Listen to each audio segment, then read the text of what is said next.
কর্মই করে। লক্ষ লক্ষ পশুপাত করছেন, তার উদ্দেশ্য হল স্বর্গে বাস করো। এই পথ দিয়ে নারদ ঋষি সদা যাচ্ছেন হরিগুণা কীর্তন করতে করতে, সোজা চলে যাচ্ছেন পথ দিয়ে, আশেপাশে যাত্রার কোনো প্রয়োজনই ছিল না। কিন্তু যেতে যেতে প্রাচীন ব্রহ্মী রাজা যেখানে পশুপাত করে যজ্ঞ করছেন স্বর্গসুখ কামনায়, উনি একটু ব্যতিক্রম করে রাজভবনে প্রবেশ করলেন। কিন্তু রাজভবনে প্রবেশ করে যে পা দেবেন, আঙ্গিনাটা এমনভাবে রক্তের নদী বয়ে যাচ্ছে, সেখানে পা দিতে পারছেন। তবু তিনি সেখানে গিয়েছেন। সাধুদের সেখানে যাওয়ার কর্তব্য না, তবু সেখানে তিনি গিয়েছেন। কেন গিয়েছেন বাবা? কি জন্য বললাম?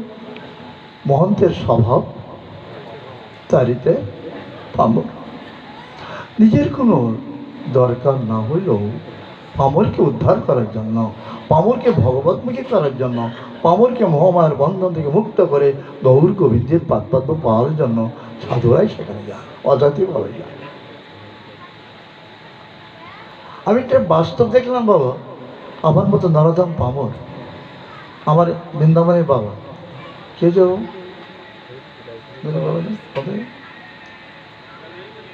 অযাচিতভাবে সুবল বাবার ওখান থেকে নির্মল দা আমাদের এখানে আসবেন, পাঠ করবেন। সাধুর কথাটাই বলছি বাবা, বাবার কথাটা না বলে পারছে না। নির্মল তুমি কোথায় যাবে? তাহলে আমি কলেজে নারায়ণদার ওখানে ভাগবত পাঠিয়েছি, আমিও যাব। দাও ফোনটা দাও, আমি একটু বাবার সাথে কথা বলি। আমার সাথে কথা বলে বলছে, বাবা আমি তোমার কাছে আসছি।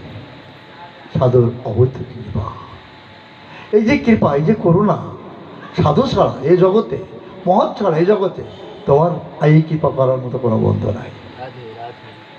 সাধু দর্শনে বাবা বলেছে, সাধু দর্শন করে তুমি যদি এটা দণ্ডবোধ করো, একটু মাথা যদি দণ্ডবোধ করো, কিন্তু দণ্ডবোধ করার সঙ্গে সাধু তোমাকে যে সম্পদ দেবে, এই জন্মে তুমি সেই সম্পদ ব্রত, যজ্ঞ, তপ, দান, ধ্যান করেও লাভ করতে পারবে।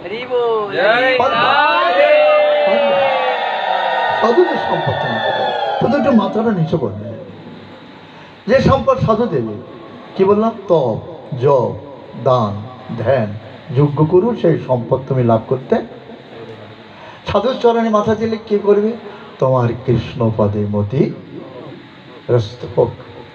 এই কৃষ্ণপদে মতি রাখার জন্য তোমার কত যুগ যুগ ধরে তপ, জপ, আরাধনা, ব্রত করতে হবে তার ঠিক নেই, তবু হবে কিনা সন্দেহ। কিন্তু ভগবান বলেছেন, আমার বাক্য ব্যর্থ হলেও সাধুর বাক্য কখনো ব্যর্থ। ওই যে বলেছে তোমার কৃষ্ণপদে মতি হোক, হবেই নিশ্চয়।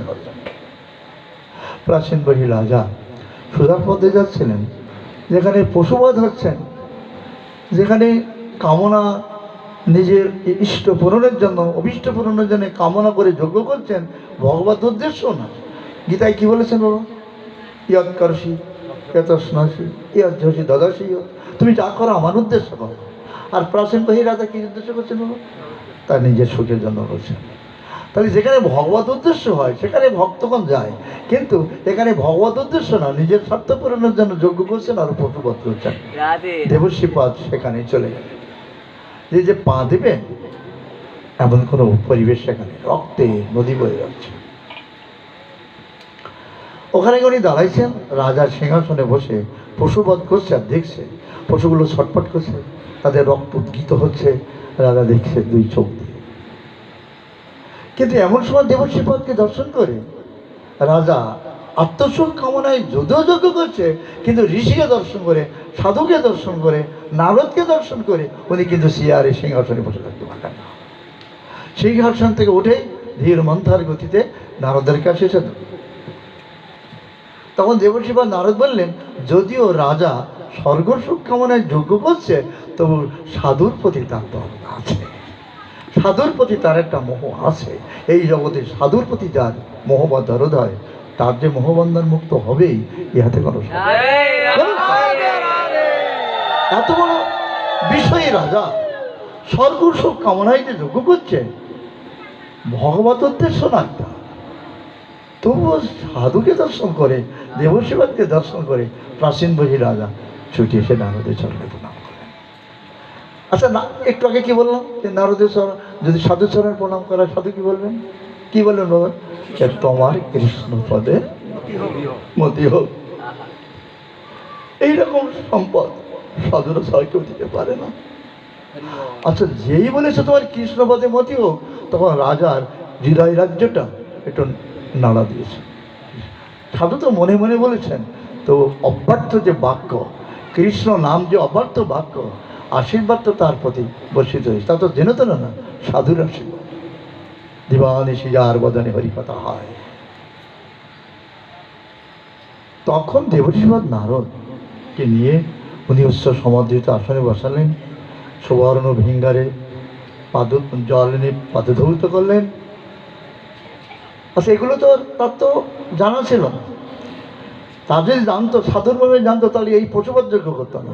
তাহলে হঠাৎ করে সাধু দর্শন করে ভিঙ্গার এনে জল এনে পাদধৌত করেন না কেন বাবা?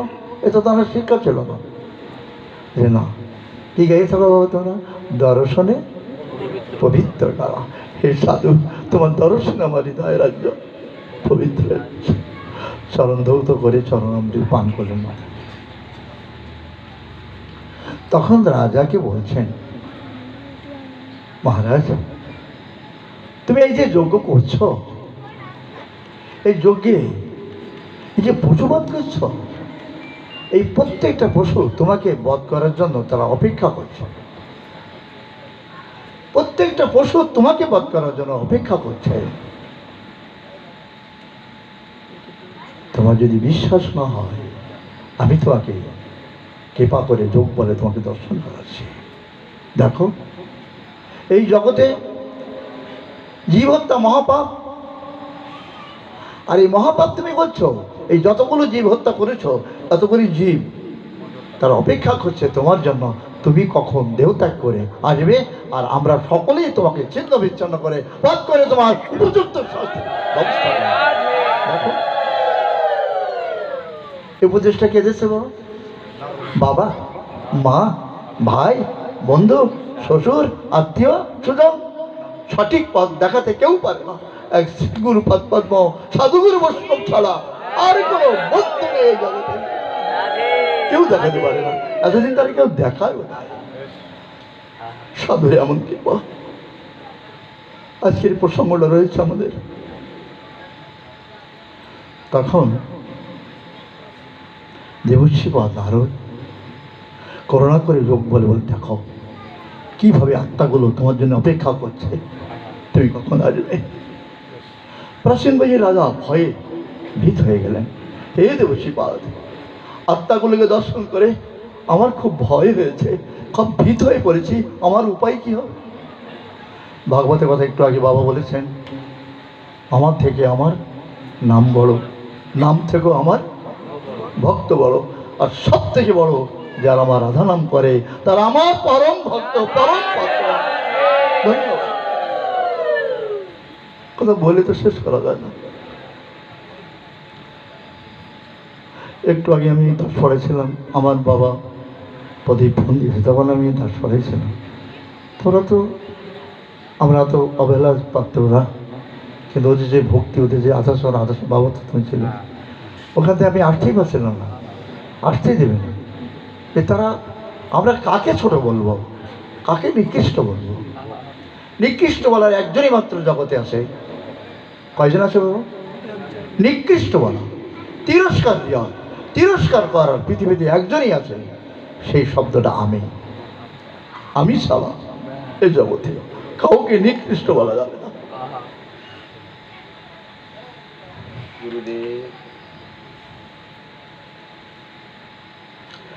হে মহাত্মা, হে দেবর্ষিপাদ, আমি যে অন্যায় করেছি, যে পাপ করেছি, এই পাপ থেকে আমি কি করে মুক্তি পাবো? আমার মুক্তির উপায় কি? আপনি দয়া করে আমাকে বলুন।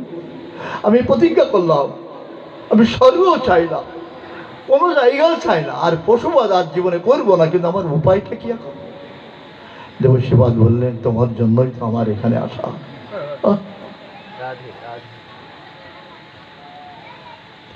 এটা কোথাও ভাবা যায় না। আজ আমাদের মাঝে ভাগবত সপ্তাহে না আসতো, আমার বাবা শুভঙ্কর আসতো না, সাধুরা আসতো না, আপনারাও এখানে আসতেন না, আমরা এই অমৃত কথাও শুনতে পারতাম না। মহারাজ, তোমার কোনো চিন্তা নেই, তুমি যখন সরল প্রাণী শরণাগতি হয়েছ, কোনো ভয় নেই। তোমার একটি মাত্র কর্তব্য, সকল পাপ তোমার নিরহিত হয়ে যাবে। সাধুমুখে বসে হরিকথা শ্রবণ করলে তোমার সকল পাপ নিরহিত হয়ে যাবে। মহারাজ, সাধু কথা, সাধুমুখে হরিকথা শোনো।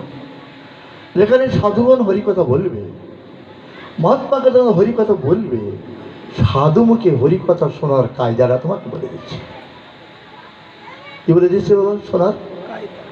শোনার কায়দাটা তোমাকে বলে দিচ্ছে। দেবশ্রী, কিভাবে সাধু কথা, সাধুমুখে হরিকথা শুনলে তোমার ভগবত কৃপা হবে, সেই কায়দাটা তোমাকে বলে দিচ্ছে।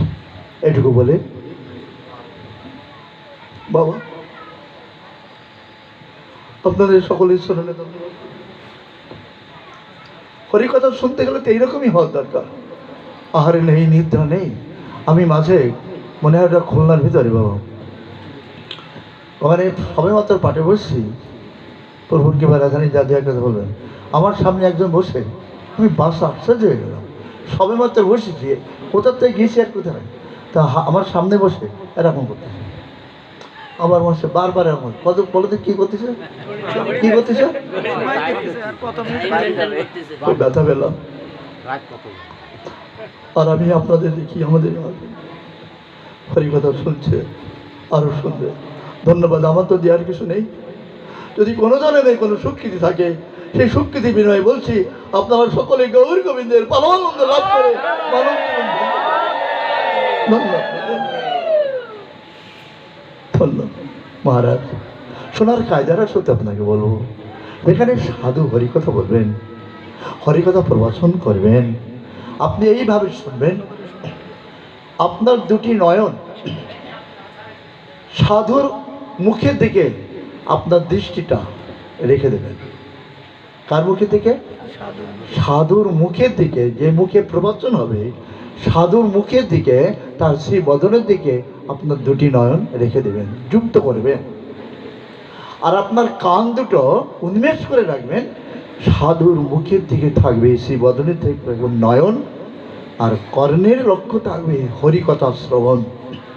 কর্ণে থাকবে হরিকথা শ্রবণ, আর নয়ন থাকবে সাধুর বদনে। ওই সাধুর বদনে একাগ্র চিত্তে নয়ন থাকবে যুক্ত, কর্ণে থাকবে হরিনাম শ্রবণের জন্য উন্মুখ। এইটা যদি আপনি করে শ্রবণ করতে পারেন, কোনো ক্রমেই এক তিরান্ত সময়ের জন্য দৃষ্টি সাধুর বদন থেকে না সরে আসে, শ্রবণ থেকে হরিনাম যেন বঞ্চিত না হয়, তাহলে সেই মুহূর্তে সাধুর ভিতরে যে রোগটা, সাধুর যে ব্যাধিটা, সাধুর যে দুরারোগ্য রোগ, ওই দৃষ্টি শক্তিতে আর শ্রবণ শক্তিতে ওই রোগ আপনাকে অ্যাটাক করবে। ওই রোগ, সাধুর রোগটা আপনাকে অ্যাটাক করবে। এইটা আছে সংক্রামক ব্যাধি। এই সাধু যে সংক্রামক ব্যাধিটা, এই কায়দায় যদি হরিকথা শুনতে পারেন, তাহলে ওই রোগটা আপনাকে অ্যাটাক করবে, তখন ওই রোগী আপনি হবেন। রাজা প্রাচীন ভাইয়ের চিন্তা করলেন, সাধুমুখে হরিকথা শুনবো, আবার সাধুর সংক্রামক ব্যাধিটা আমার শরীরে আসবে, এ তো আর এক বিপদ। রাজা তখন মুখখানা বলেন, দেবশিবাদ বুঝতে পেরেছেন, রাজা আমার কথাটা সঠিক বুঝতে পারে না। মহারাজ, দুঃখ করবেন না, ভাবনা করবেন না। সাধুর যে রোগটা আপনার আসবে, সাধুর রোগের কথাটা কি জানেন? সাধুর একটাই রোগ, গৌর বলে কান্দা, নিতাই বলে কান্দা। ওই কান্নাই তার রোগ, ওই সাধুর রোগটাই কান্না। ওই সাধুরে কাঁদতে কাঁদতে জন্মটা যাবে। আর আপনি যদি এই কায়দায় হরিকথা শুনতে পারেন, ওই রোগটা আপনারও হবে। এখন থেকে মৃত্যু পর্যন্ত ওই গৌর বলে, নিতাই বলে কাঁদতে কাঁদতে অন্তকালে মামি বা সারানন, মরণের সময় আপনি ওই গৌর বলে কাঁদতে কাঁদতে মোহমায়ের বন্ধন মুক্ত হয়ে ভগবত হবে। এটুকু থাকবো আছে শুধু সজন। আজকে এটুকু থাকবো। আমাদের আমাদের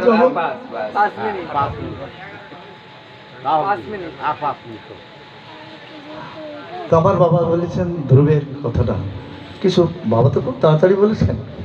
ধ্রুব যখন বনে গিয়েছিলেন, বিমাতা